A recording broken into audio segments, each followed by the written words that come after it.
Hello views, welcome to TJMS Tamil channel. ரொம்பவே சுவாரஸ்யமாக போயிட்டுருக்க மகாநதி தொடரோட அப்கமிங் எபிசோடில் எந்த மாதிரியான விஷயங்கள்லாம் வரப்போகுது அப்படின்றத பார்க்கலாம் வாங்க. காவேரியை கொண்டு போய் வீட்டில் இறக்கி விட்டு அங்கேருந்து கிளம்புறாரு நிவின். காவேரியை பார்த்ததும் வீட்டில் உள்ள சாரதம்மா அவங்க அக்கா எல்லோரும் வந்து கேட்க ஆரம்பிக்கிறாங்க. என்னடி போன வேலை எப்படி இருந்துச்சு, நல்லா முடிஞ்சிச்சா, நல்லபடியாக கற்றுக்கிட்டியா எல்லாத்தையும் அப்படின்னு சொல்லிட்டு கேட்குறாங்க. அக்கா நல்லபடியாக கற்றுக்கிட்டேன் அப்படின்னு சொல்லிட்டு என்ன பண்ணுறாங்க, சிரிச்சுக்கிட்டே வந்து சொல்கிறாங்க. எந்த பிரச்சனையும் இல்லை காவேரி அப்படின்னு சொல்லிட்டு கங்காவும் கேட்க ஒன்றும் இல்லைக்கா, நான் நல்லபடியாக எல்லாத்தையும் முடிச்சுட்டு வந்துட்டேன் அப்படின்னு சொல்லிட்டு சொல்கிறாங்க.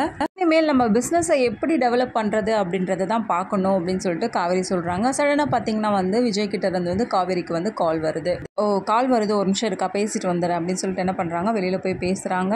சொல்லுங்க விஜய், ஏதாவது பிரச்சனையா அப்படின்னு சொல்லிட்டு காவேரியும் கேட்க, இல்லை அதெல்லாம் ஒன்றும் இல்லை காவேரி, இங்கேருந்து கிளம்புனல, வீட்டுக்கு போயிட்டியான்னு சொல்லிட்டு கேட்க தான் கால் பண்ணேன். நான் நல்லபடியாக வந்துட்டேங்க, உங்களுக்கு எதுவும் தொந்தரவு இல்லைங்க, அப்படி ஏதாவது இருந்தால் கண்டிப்பாக சொல்லுங்கள், நான் உடனே கிளம்பி வந்துடுறேன், ஏதாவது ஒரு காரணத்தை சொல்லிட்டு அப்படின்னு சொல்லிட்டு காவேரியும் சொல்ல, சச்சா அப்படிலாம் ஒன்றும் இல்லடி, நான் பார்த்துக்கிறேன், அதான் நல்லபடியாக ஆகிட்டல, குணமாயிட்டல, அப்புறம் எதுக்காக நீ இதெல்லாம் நினச்சிட்டு இருக்க, இதனால் என் கூட இருந்தல, திடீர்னு கிளம்புனதும் எனக்கு ஒரு மாதிரியாக இருந்தது காவேரி, அதனால தான் உனக்கு கால் பண்ணேன் அப்படின்னு சொல்லிட்டு விஜய் வந்து சொல்கிறாங்க.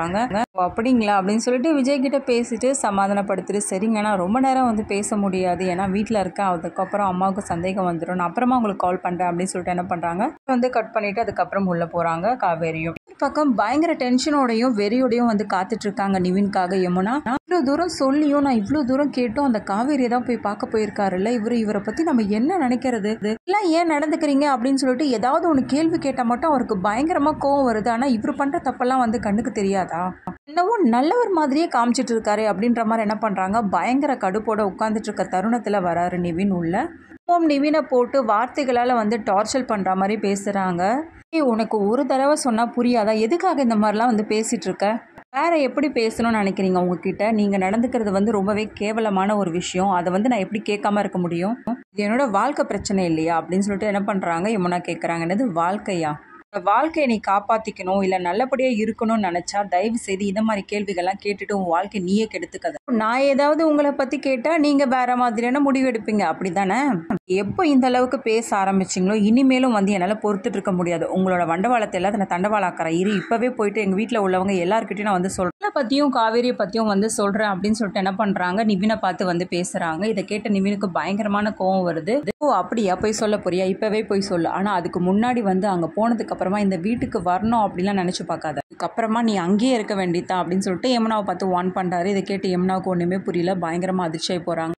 யமுனாவும் 4 வார்த்தை கேட்க இதை தாங்கிக்க முடியாத நிவின், உங்ககிட்ட எவனா பேச முடியுமா அப்படின்னு சொல்லிட்டு ரொம்பவே எரிச்சலோடையும் கோவத்தோடையும் அங்கேருந்து கிளம்பிடுறாரு. அப்புறமா தாத்தா கால் பண்ணி வந்து விஜய் கிட்ட வந்து பேசுகிறாங்க. நடந்த எல்லா விஷயங்களையும் பற்றி வந்து சொல்கிறாங்க. தாத்தா ரொம்பவே பதறி போகிறாங்க.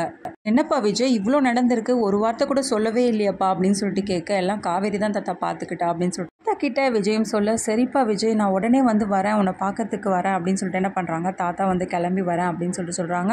தாத்தா நான் இப்போ நல்லா வந்து க்யூர் ஆகிட்டேன், அதெல்லாம் ஒரு பிரச்சனையும் மாதிரியான பிரச்சனையில் நீங்கள் வந்தீங்கன்னா கண்டிப்பாக ஏதாவது வேறு மாதிரியான பிரச்சனையை வந்து ஃபேஸ் பண்ணுற மாதிரி இருக்கும், அதனால அது வரைக்கும் பொறுமையாக இருங்க தாத்தா, எல்லாம் முடிஞ்சதுக்கப்புறமா நானே வந்துடுறேன் அப்படின்ற மாதிரி விஜய் சொல்கிறாரு. அதுக்கப்புறமா நிவின் கொடுக்குற க்ளூ மூலியமா என்ன பண்ணுறாங்க, பசுபதியை வந்து கண்டுபிடிக்கிறாங்க. பசுபதியை கண்டுபிடிச்சதுக்கு அப்புறமா எல்லாம் 3 பேரும் சேர்ந்து பசுபதியை தாக்குறாங்களா இல்லை வந்து போலீஸ் கிட்ட ஒப்படைச்சு அதுக்கப்புறம் உண்மையை வரவழைக்கிறாங்களா, இதுக்கப்புறமா வெண்ணிலா மூலியமா எல்லாம் உண்மையிலும் வந்து சொன்னதுக்கப்புறமா விஜய் காப்பாற்றப்படுறாங்களா, இது எல்லாமே தெரிஞ்சுக்கலாம். அதுக்கு மறக்காம நம்ம சேனலை வந்து சப்ஸ்கிரைப் பண்ணிக்கோங்க, கூடவே இருக்க அந்த பெல் ஐக்கனும் கிளிக் பண்ணிடுங்க, அப்போ தான் நான் போட அடுத்தடுத்த வீடியோஸ் உங்களுக்கு நோட்டிஃபிகேஷனில் வரும். ஓகே வியூ, தேங்க்ஸ் ஃபார் வாட்சிங் திஸ் வீடியோ.